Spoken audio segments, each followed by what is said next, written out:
Graça e paz. Como os irmãos estão? Sonhando ou é tremendo? Bom, irmãos, vamos lá. Abra sua Bíblia em Mateus capítulo 18. Mateus capítulo 18. Vamos ler a partir do versículo 21.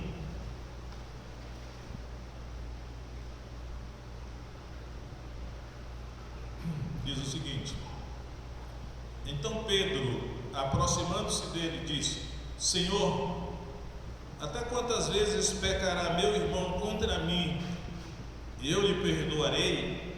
Até 7?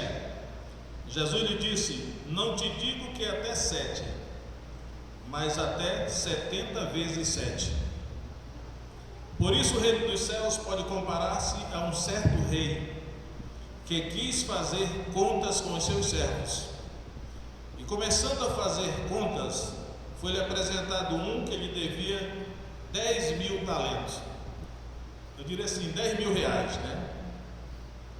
E não tendo ele com que pagar, o seu senhor mandou que ele, sua mulher e seus filhos fossem vendidos com tudo quanto tinha, para que a dívida se lhe pagasse. Então aquele servo, prostrando-se, o adorava, dizendo: Senhor, seja generoso para comigo e tudo te pagarei. Então o senhor daquele servo, movido de íntima compaixão, soltou-o e perdoou-lhe a dívida.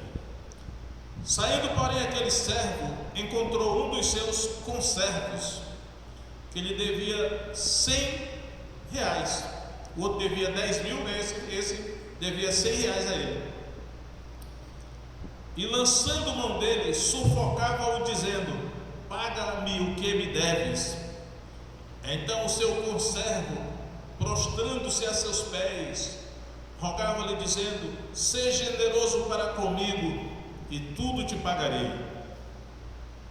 Ele, porém, não quis, antes foi encerrá-lo na prisão até que pagasse a dívida. Vendo, pois, os seus conservos o que acontecia, contristaram-se muito e foram declarar ao seu senhor tudo o que se passara. Então o seu senhor, chamando-o à sua presença, disse-lhe: Servo malvado, perdoei-te toda aquela dívida, porque me suplicaste. Não devias tu igualmente ter compaixão do teu companheiro, como eu também tive misericórdia de ti? E indignado, o seu senhor o entregou aos atormentadores, até que pagasse tudo o que devia. Assim vos fará também meu Pai Celestial, se do coração não perdoardes cada um a seu irmão as suas ofensas.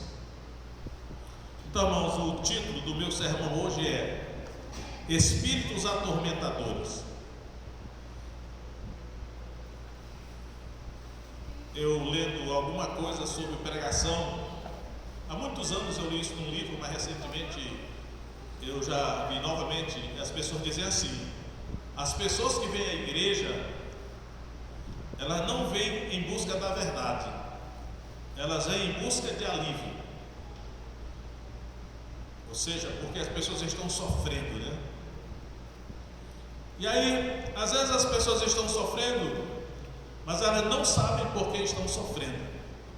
Mas eu acredito que todo o nosso sofrimento é causado por alguma coisa. Às vezes nós não sabemos o que é, mas tem um motivo, né? Não existe efeito sem causa. E aí, esse texto que eu li aqui fala de espíritos atormentadores. E eu quero realmente hoje falar um pouco, aliás, falar mais sobre espíritos atormentadores, porque eu acredito que tem muita gente sendo atormentada por esses espíritos atormentadores e elas não sabem por que estão sofrendo. Elas não sabem porque elas estão sendo atormentadas. E elas podem até cometer suicídio, porque não aguentam mais o sofrimento que elas estão passando. Mas elas não sabem que elas estão nas mãos dos atormentadores, são espíritos atormentadores. E aí, a gente não pode nem culpar, as pessoas vão ao psicólogo, ele não vai saber, vão ao psiquiatra, ele também não vai saber, porque só quem revela a existência dos espíritos atormentadores é a palavra de Deus, é a Bíblia aqui, ó. Agora, esse texto que Jesus contou, essa parábola, que é chamada a parábola do servo incompassivo, ela versa sobre salvação também. E aí eu quero tirar duas lições aqui antes de entrar na questão dos espíritos atormentadores. Que a primeira lição que Jesus conta nessa parábola é assim: todos nós tínhamos uma dívida para com Deus. Eu acho que não seriam 10 mil reais, não, seria 10 milhões. Já imaginou se cada um de vocês aí, cada um de nós aqui, tivesse uma dívida de 10 milhões de reais para o governo? Nós não poderíamos pagar, com certeza, né? Não poderíamos. Só que o rei aqui mandou chamar aquele servo que lhe devia 10 milhões de reais e disse assim, ele disse, manda vender ele, sua mulher e seus filhos para que a dívida seja paga. E aí eu quero dizer aos irmãos, olha, essa é a verdade. Todos nós tínhamos uma dívida de 10 milhões de reais a Deus. Que dívida era essa? As ofensas, os pecados que nós cometemos contra Deus, essa é a dívida. Mas aí você vai dizer assim, mas eu sempre fui uma pessoa boa, nunca matei, nunca roubei, nunca dancei, né, que agora até considero dança pecado, né? Então, aos nossos olhos e aos olhos de todo ser humano, nós não devemos nada para Deus, né? Nós nunca fizemos nenhum mal na terra, não. Só que eu tenho uma novidade para dizer para você, Quando nós viemos para este mundo que nós estamos chamando terra, nós já viemos para cá com essa dívida. É possível até que a dívida que nós contraímos de ofensa a Deus foi realizada em outro mundo. E eu percebo que a Bíblia revela de maneira assim bem sutil em alguns pontos essa realidade, né? Tipo assim, Paulo diz assim: nada trouxemos para este mundo e nada podemos daqui levar. Ou seja, nós viemos para este mundo que a gente veio de outro lugar, e quando a gente sai daqui a gente vai para outro lugar. Então, irmãos, mas a verdade da palavra de Deus é essa: todos nós tínhamos uma dívida que, em termos comparativos, tinha um valor de 10 milhões de reais que nós devemos para Deus. Isso em ofensas, em pecado, em rebeldia contra Deus, nós já viemos para cá com essa dívida. E claro está que nós não podemos pagar. Essa é a realidade. Você quer, se a pessoa crer nisso que eu estou dizendo, ela vai saber o valor da dívida que lhe foi perdoada, porque Deus viu que ela não podia pagar. Então a primeira lição é essa: nós temos que nos conscientizar que nós já viemos para cá com uma dívida, e alguns até aumentam essa dívida praticando mais impiedade ainda. É claro que todos nós nos consideramos gente muito boa, né? Não, comparado com aquele bandido ali, eu sou uma pessoa muito boa. A gente pensa assim, né? Mas não é assim aos olhos de Deus, não. Então, essa é a primeira, isso a gente vê pela fé, que a Bíblia está revelando, que nós tínhamos essa dívida impagável. A primeira lição é essa. A segunda lição que eu quero tirar desse texto sobre salvação é o seguinte: para que essa dívida fosse paga, ou seja, para que essa dívida fosse perdoada, essa nossa dívida fosse cancelada, não foi de qualquer jeito, não. Olha aí. Então aquele servo, prostrando-se, o adorava, dizendo: Senhor, seja generoso para comigo e tudo te pagarei. Irmãos, olha, isso aqui é humilhação, né? Essa pessoa aqui se humilhou. Ninguém terá a sua dívida perdoada por Deus se não se humilhar diante de Deus, olha. Aquele servo, prostrando-se, ele se prostrou, se humilhou, implorou: Seja generoso para comigo e tudo te pagarei. Ele se humilhou. Então, a outra lição que eu tiro aqui é o seguinte: nenhum de nós terá essa dívida perdoada se não se humilhar diante de Deus. Por isso que Desde antigamente, quando eu lembro que a gente ouviu uma mensagem evangelística, era assim: quem quer aceitar Jesus? Ah, eu quero. Então, para, você está salvo, tá? Tá, não. Não é assim não. Tá? É necessário haver arrependimento e humilhação, se humilhar diante de Deus, para poder ter a dívida perdoada, né? Essa é a condição. E aí, como nós tivemos a nossa dívida perdoada de 10 milhões, aí eu vou dizer que isso aqui que ele está falando é para crente, e é entre irmãos, ou seja, irmãos crentes, né? Porque o linguajar todo aqui é entre irmãos. O teu irmão, aí a gente vai encontrar um outro irmão nosso, aí vem, irmãos, aí que vem a questão, né? O outro irmão nosso cometeu contra nós um pecado. Às vezes é pecado grave, afronta, traição, desonra. Às vezes é pecado muito grave, que a gente diz assim: eu nunca vou perdoar essa pessoa. Só que Deus está dizendo o seguinte: olha, essa afronta, essa ofensa que esse seu irmão fez contra você não é nada em comparação com a afronta que você fez contra mim. Por isso que a sua dívida é de 10 milhões e a desse seu irmão para você é 100 reais só. Essa é a verdade que ele está mostrando aí. Ou seja, ele está dizendo assim: olha, crente não pode deixar de perdoar, seja lá qual for a ofensa que sofreu do outro irmão. Pode ser uma ofensa gravíssima. Eu lembro até, né, antigamente, eu sempre ouvi a história de um cangaceiro que foi lá no Nordeste, na época do Lampião, acho, foi antes disso. Ele foi fazer uma tocaia contra um homem, e ele ficou lá escondido no meio do caminho, atrás de um tronco. E aí, quando o homem foi passando, ele atirou e matou esse homem. Muitos anos depois, esse cangaceiro se converteu, se tornou crente. E ele estava numa assembleia da Convenção Batista Brasileira, olhando os estandes onde tinha ali os artigos, livros, né? Os artigos. E de repente ele encontrou com a filha daquele homem que ele tinha assassinado, acho que uns 30 anos antes.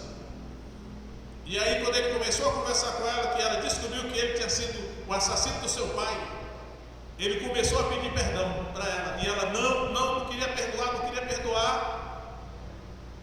E aí, quando ela se lembrou disso aqui, irmão, ela perdoou.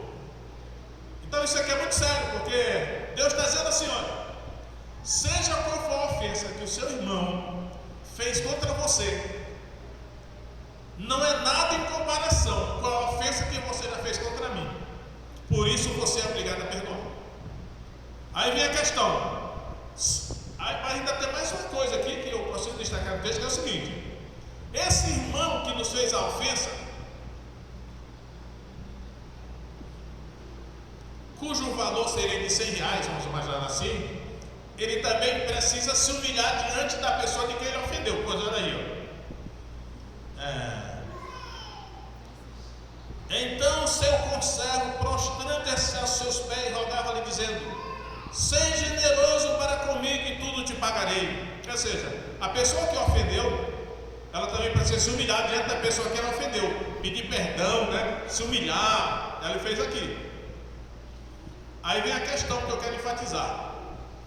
Ele diz assim: olha, se você não perdoar o seu irmão, seja lá qual for a ofensa que você fez a ele, aí Jesus disse assim: olha, você vai ser entregue na mão dos atormentadores.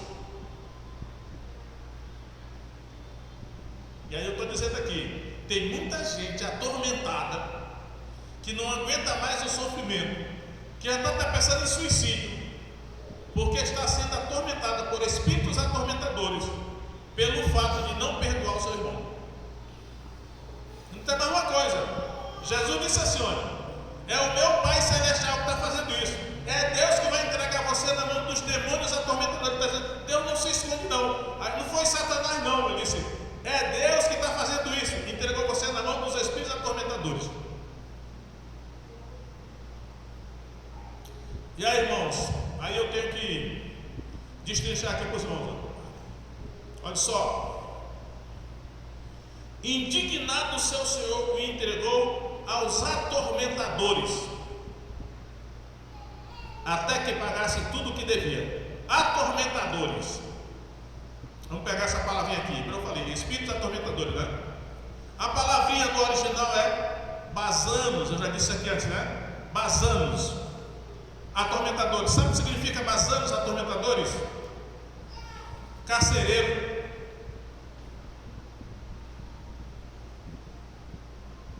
Torturador. O sentido mais correto é torturador, que você, a pessoa que tortura alguém para obter uma confissão mediante tortura.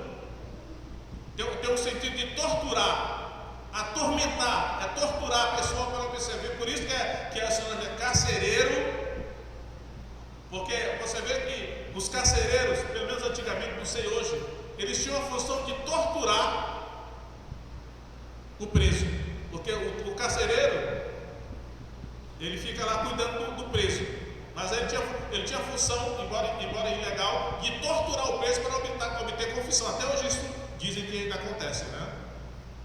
Então, você foi entregue na mão de torturadores, atormentadores, e aí às vezes a pessoa está sofrendo horrivelmente, angústia, ela não aguenta mais, ela não consegue mais dormir, ela está atormentada, e ela já foi ao psicólogo, já foi ao psicanalista, já foi ao psiquiatra, e já foi ao cardiologista, ao neurologista, e eles não resolvem porque eles não podem resolver, porque é questão espiritual, são espíritos atormentadores. Mas aí eu vou pegar essa palavrinha basanos e vou mostrar aos irmãos em outras partes da Bíblia onde ela aparece. Mateus capítulo 4. Olha só, Mateus 4, 24. E a sua fama correu por toda a Síria, e trazendo-lhe todos que padeciam, acometidos de várias enfermidades. Olha, preste atenção, irmãos. Acometidos de várias enfermidades e tormentos. São duas coisas, olha. As pessoas eram acometidas de várias enfermidades e tormentos. Enfermidade é uma coisa, tormento é outra. Enfermidade é doença, tormento são os espíritos atormentadores que estão atormentando essa pessoa.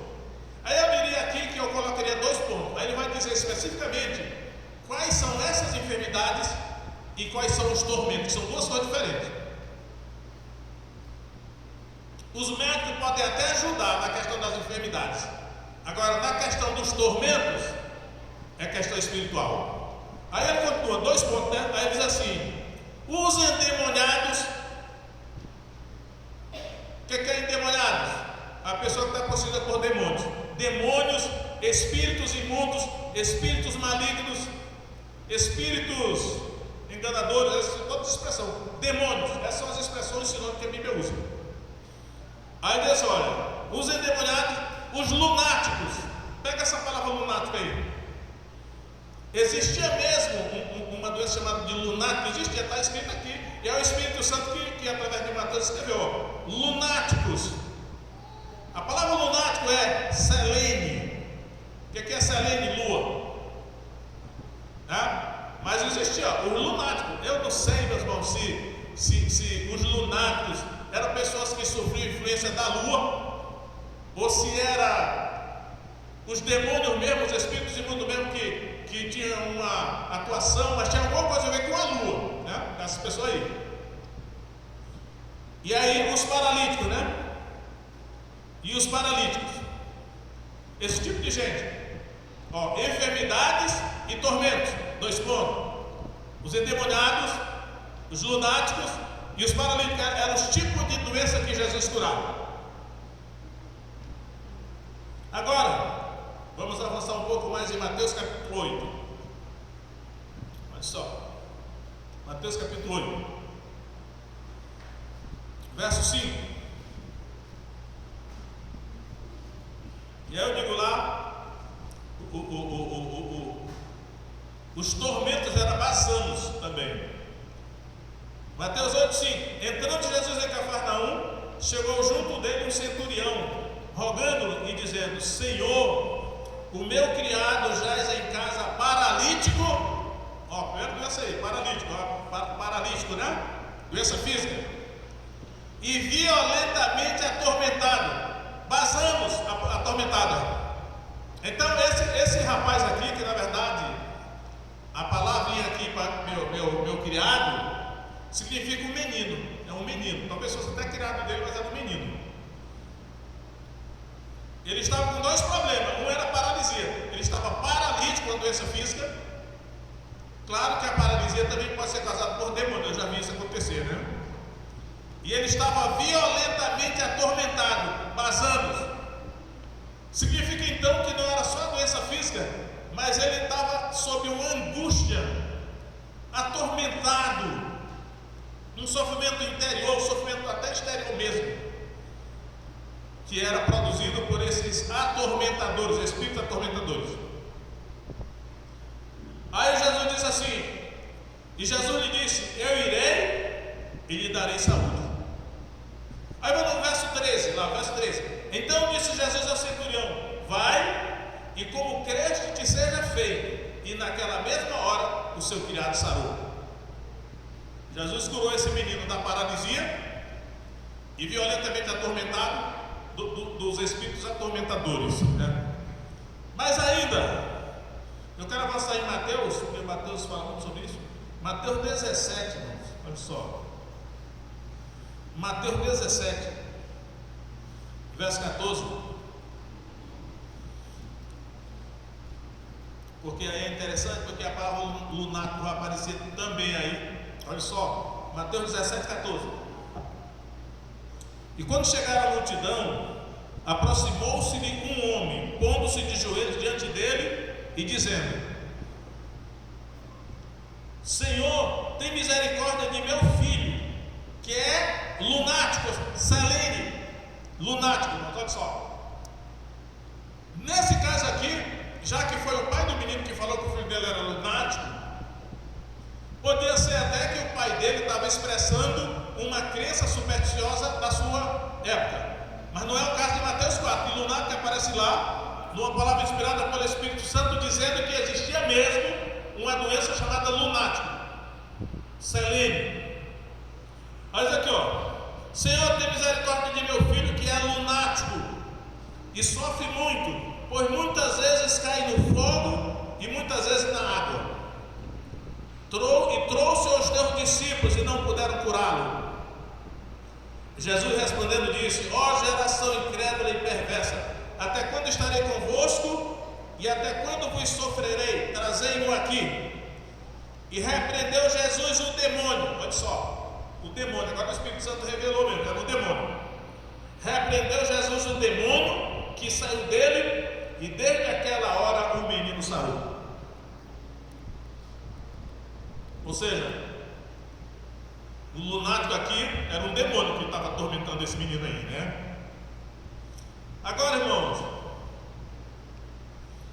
eu quero ir para um texto que está em Atos capítulo 5. Que eu achei muito interessante esse caso aqui de Atos capítulo 5. Porque por enquanto eu estou mostrando o ministério de Jesus, ó. Então significa que no ministério de Jesus curava pessoas que estavam atormentadas por espíritos atormentadores, chamados de demônios. Será que tem alguém hoje? Eu estou falando da igreja agora. Dentro da igreja tem gente atormentada por demônios? Com certeza. E aí eu estou colocando só esse assunto, esse motivo aqui, porque tem outro motivo, mas no caso aqui da parábola que Jesus contou, o motivo que essa pessoa foi entregue aos atormentadores, espíritos atormentadores, foi porque ela não perdoou o seu irmão. O motivo foi esse. Mas tem outros motivos, né? Vou manter esse aqui. Agora observe em Atos 5. Agora é o ministério dos apóstolos, não é mais Jesus, agora são os apóstolos, né? Sucessores de Jesus. Atos 5,16. E até das cidades circunvizinhas concorria muita gente a Jerusalém, conduzindo enfermos. Lembra daquela construção de Mateus, a senhora? As pessoas que vinham a Jesus eram os enfermos e os atormentados. Enfermidades e tormento. Mateus disse, né? Enfermidade e tormento. Agora olha a mesma construção que é usada aqui em Atos. Até das cidades circunvizinhas concorria muita gente a Jerusalém, conduzindo os enfermos e os atormentados. Novamente, as duas combinações, os enfermos e os atormentados. Aí diz aí, de espíritos imundos. Aqui sim ele fala, né? Eles eram atormentados por espíritos imundos, os quais eram todos curados. Então os apóstolos também, eles curavam tanto os enfermos, doença e enfermidade, como ele curava as pessoas que estavam atormentadas por espíritos imundos.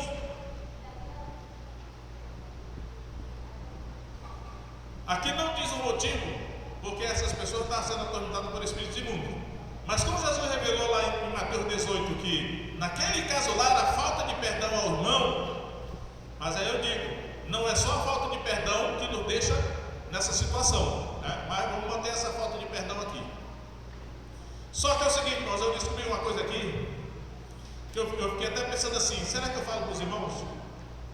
Pensei assim, talvez não devo nem falar, mas eu tive medo da minha responsabilidade, né? Porque a Bíblia diz assim, Paulo diz, nós somos despenseiros dos mistérios de Deus. Ou seja, quando ele diz nós, ele diz eu e Barnabé, eu e Silas, eu e Timóteo, ou seja, os líderes, os apóstolos, os pastores, pelo menos alguns são despenseiros dos mistérios de Deus. Deus tem mistérios. Que mistérios são esses? Mistérios são coisas ocultas de que ninguém sabe, mas que Deus tem uma despensa onde ele tem esse mistério, e ele dá para alguns esses mistérios, só que a pessoa tem a responsabilidade de repassar para a igreja. Por isso que Paulo diz, nós somos despenseiros dos mistérios de Deus. Aí eu pensei assim, eu sou um dos despenseiros dos mistérios de Deus, e eu tenho a responsabilidade de passar para os irmãos aquilo que Deus me revela na Escritura. E eu vou passar agora isso aqui. Irmãos, olha só, conduzindo enfermos e atormentados de espíritos imundos.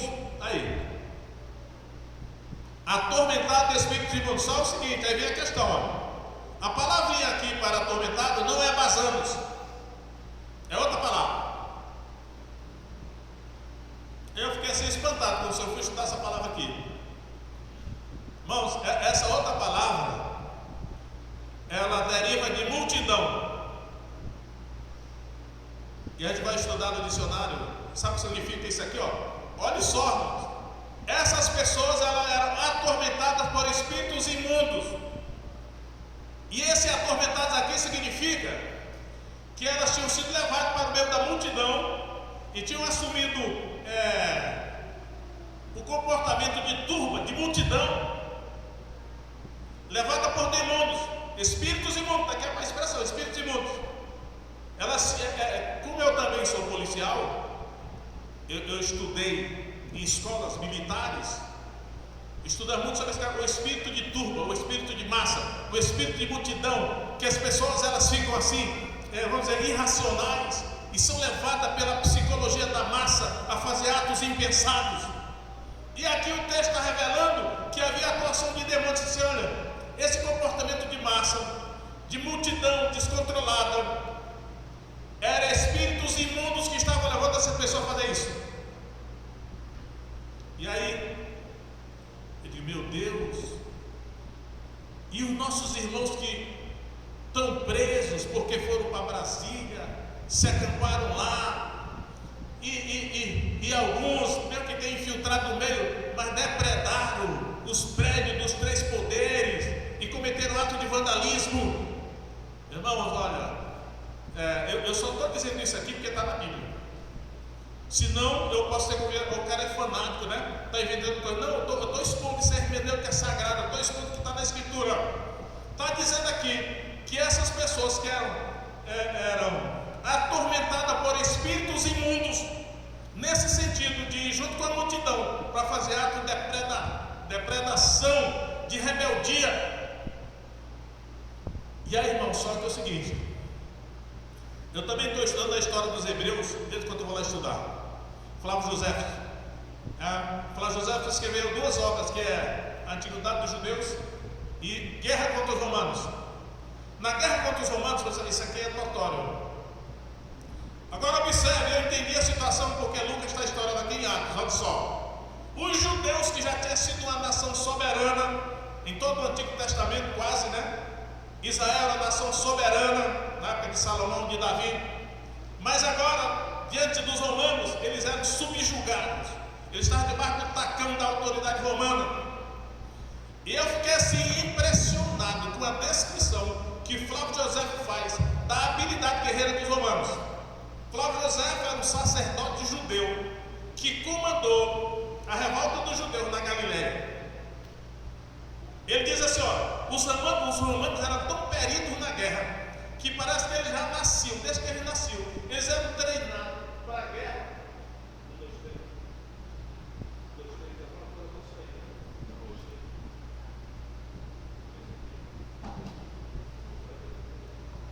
1, 2, 3, Ele diz assim, olha, os romanos eram tão treinados para a guerra que eles já nasciam praticando, e a prática deles era muito assim, aproximada da realidade mesmo. Ele elogiou com tanto detalhe a perícia dos judeus na guerra, dos romanos na guerra. Ele diz assim, ele termina dizendo assim, olha, eu estou mostrando a habilidade dos romanos na guerra, não é para desanimar os judeus que guerrearam contra eles, é para consolar aqueles que já foram derrotados por eles, porque assim como o brasileiro antigamente já nascia jogando futebol, os romanos nasciam guerreando e praticando a guerra. Era um exército quase invencível, os romanos. E aí eu entendi por que, irmãos, que muitos judeus, inconformados de estar debaixo do jugo dos romanos, eles se rebelaram contra os romanos. E houve muita guerra de judeus contra os romanos, até que vocês sabem, né? Que no ano 70 da nossa era, Jesus profetizou isso. A cidade de Jerusalém foi tomada pelo exército romano sob o comando do general Tito, filho de Vespasiano, que era o pai dele, era um general muito famoso também. E ele diz lá, olha, 1.100.000 judeus foram mortos na tomada de Jerusalém. Ele diz assim, e os 200.000 foram vendidos como escravos para todas as nações. Aí agora eu digo, meu Deus, isso parece meio desanimador, mas é o que o Lucas está dizendo o seguinte, ele diz assim, olha, esses atormentados aqui por espíritos imundos, eles estavam influenciados por esses espíritos imundos para se rebelar contra o poder romano. Eu acredito que Barrabás era um desses. Havia os rebeldes judeus lá que não aceitavam o jugo romano, se rebelavam, iam para a guerrilha, iam para a guerra, e foram sempre todos massacrados. Aí eu fico pensando assim, peraí, irmão, o que é que Deus está nos dizendo? Não sei, agora eu vou fazer com alguns, né? Eu só estou passando informação aí para vocês que estão na Escritura, cada um aplica aí como puder, né? Que essa é uma informação assim que parece até que destoa no sentido que eu estou mostrando aqui, dos atormentados por espíritos imundos, mas é que está na Bíblia, a palavrinha que mudou e é outra, e o tradutor traduziu por atormentados por espíritos imundos, o comportamento de turma dessas pessoas que rebelavam contra o poder romano. Então nós temos que ter muito cuidado, irmãos, para nós não sermos manipulados por demônios, espíritos imundos, e num sentimento de revolta, de inconformação, a gente sai para fazer determinada coisa maluca e não vê que nós estamos sendo assim, manipulados por demônios, espíritos imundos. Está aqui no texto. Depois, quem quiser e puder, vai estudar esse Atos 5,16 e veja qual é a palavra que está aí. Agora, irmãos, voltando aqui para terminar a minha palavra aqui em Mateus 18. Olha só, eu vou voltar agora para o sentido de falta de perdão aos irmãos pode ser o motivo de que você foi entregue para espíritos atormentadores, falta de perdão. E aqui não adianta ter orgulho não, isso aqui é para crente, isso não é para descrente não, tudo aqui é para crente que ele está falando aqui. Porque crente vai já ter os seus pecados perdoados. E não pode deixar de perdoar o seu irmão, né? Aí eu vou terminar dizendo o seguinte: volta para Mateus 18, verso 35. Jesus termina a parábola dizendo assim: olha, assim vos fará também meu Pai Celestial, se do coração não perdoardes cada um a seu irmão as suas ofensas. Aí eu parei. Jesus disse: assim vos fará meu Pai Celestial, se do coração. Eu me invoquei com essa palavrinha aqui. Por que ele disse assim, se do coração? Ele não poderia ter dito só assim, se vocês não perdoarem o seu irmão. Mas ele não disse, ele disse assim: olha, se vocês não perdoarem de coração. Aí eu lembro que um dia eu estava conversando com um pastor amigo meu. Aí ele disse assim: olha, meu amigo, Jesus ensinou o seguinte, que se o nosso irmão se arrepender, a gente é obrigado a perdoar. Aí ele disse assim: se 7 vezes por dia o nosso irmão pecar contra nós e disser eu me arrependo, nós somos obrigados a perdoar. Jesus disse isso. Aí ele disse assim para mim: mas o arrependimento tem que ser de coração, né? Eu falei: não é o que a Bíblia diz. É assim, ó, se a pessoa só disser eu estou arrependido, nós somos obrigados a perdoar. Se foi de coração ou não, é entre Deus. Agora, nesse caso aqui, o nosso perdão tem que ser do coração. É isso que ele está dizendo aqui, ó. Se de coração não perdoardes cada um a seu irmão, vai ser entregue para os espíritos atormentadores. E a pessoa pode chegar até no suicídio, de tanta angústia, de tanto tormento que ela não vai aguentar. E não tem remédio que dê jeito, porque isso aqui não é questão humana, é espiritual. Só que ele disse assim: olha, só que esse perdão tem que ser de coração. Aí eu fui tentar entender, de coração, o que significa? Olha, irmãos, eu desconfio que quando digo de coração, envolve os sentimentos e as emoções. Ou seja, os nossos sentimentos e as nossas emoções estão envolvidos aqui. Aí o que significa o seguinte, olha, eu tremo na base. Quando eu comecei a vencer, eu tremi na base. Porque significa o seguinte, eu disse: olha, o sentimento do seu coração de mágoa, rancor, ressentimento, amargura contra o seu irmão é pecado. Mas essa pessoa me fez tanta maldade, mas tanta maldade, que eu não consigo deixar de ter ressentimento contra ela. Pois é, mas é pecado. Aí eu entendi o seguinte: olha, os sentimentos do nosso coração são responsabilidade nossa.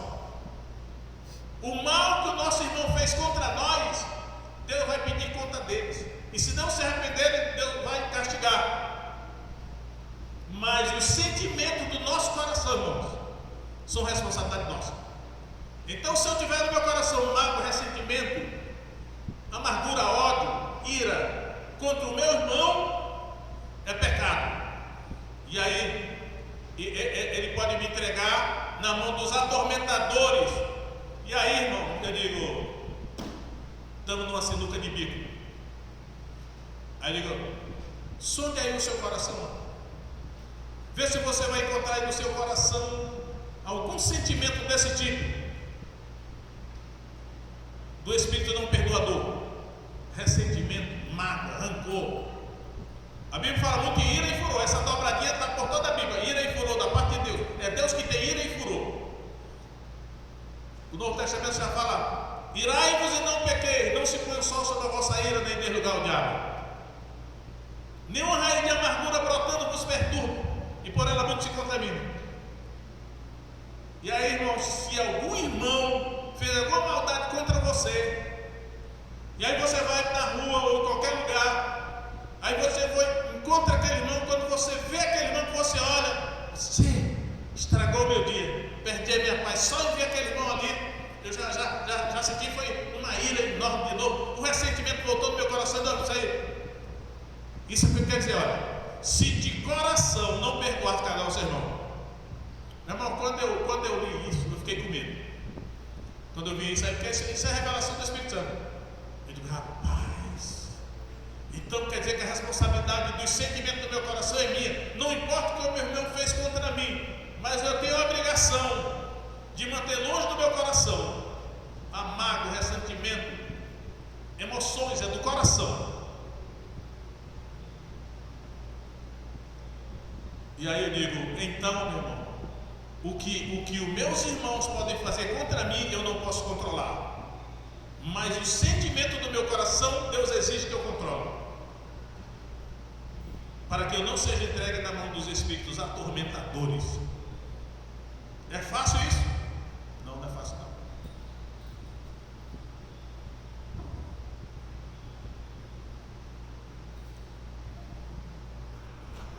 Mas, agora, vocês viram que toda vez aí que eu citei Jesus curando as pessoas que estavam na mão dos atormentadores, Jesus curou. Então eu vou orar agora, irmãos.